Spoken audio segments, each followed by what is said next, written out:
नमस्कार दोस्तों, स्टूडेंट्स। आज मैं आपके सामने 10वीं क्लास के फर्स्ट फ्लाइट बुक का 4th lesson from the diary of Anne Frank लेकर प्रस्तुत हुआ हूँ।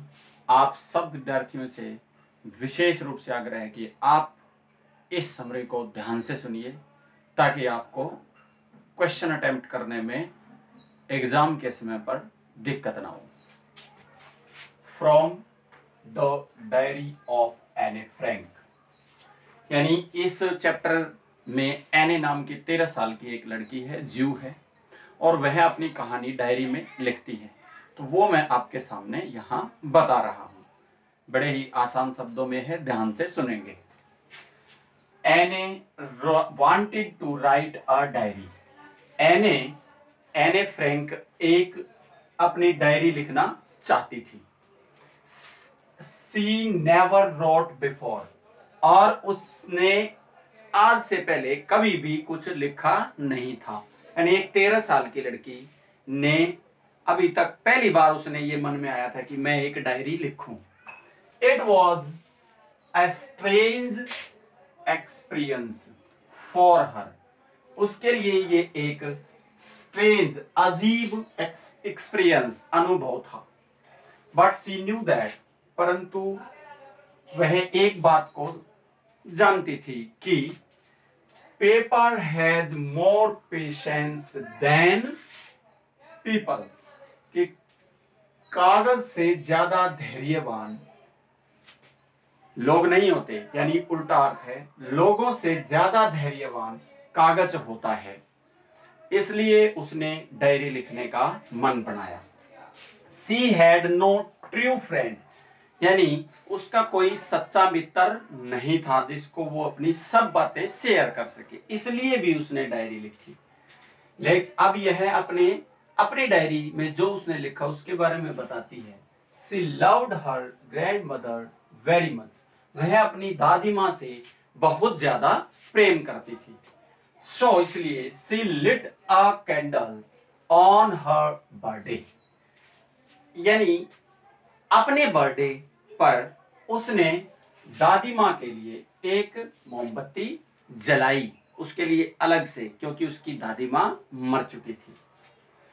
अब वह अपनी कहानी स्कूल वाली सुनाती है। Mr Kissing her teacher annoyed with एने।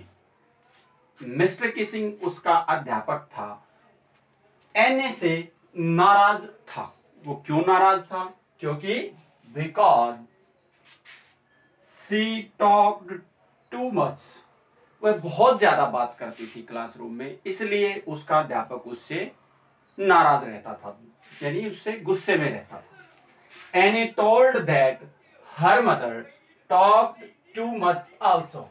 एनी ने ज्यादा बोलने के पीछे एक कारण बताया कि उसकी मां भी ज्यादा बोलती थी और यह उसका आनुवंशिक गुण है।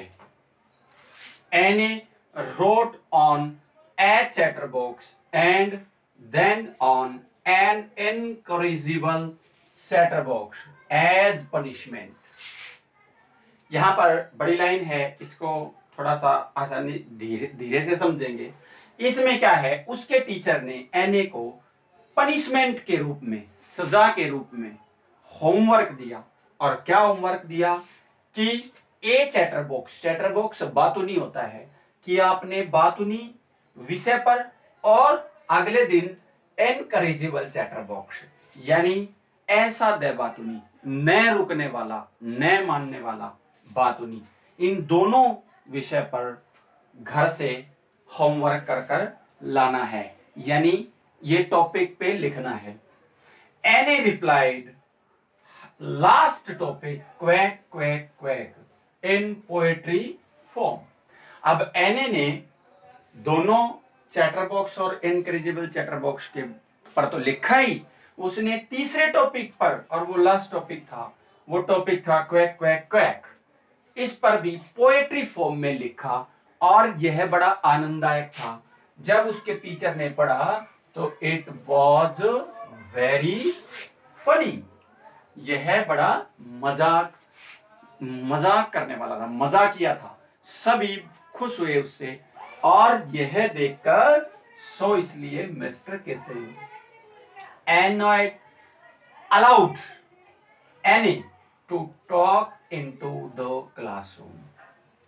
अब मिस्टर किसिंग ने एने को क्लासरूम में, कक्षा कक्ष में बोलने की अनुमति दे दी और ऑल दिस एने रॉट इन हर diary named kitty.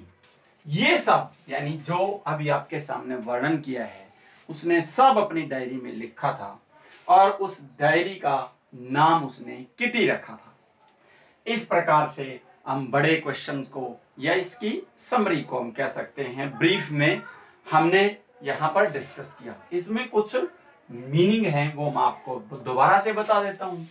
Strange, strange यानी अजीब, 1 नंबर पे मीनिंग मैंने आपको दिया हुआ है।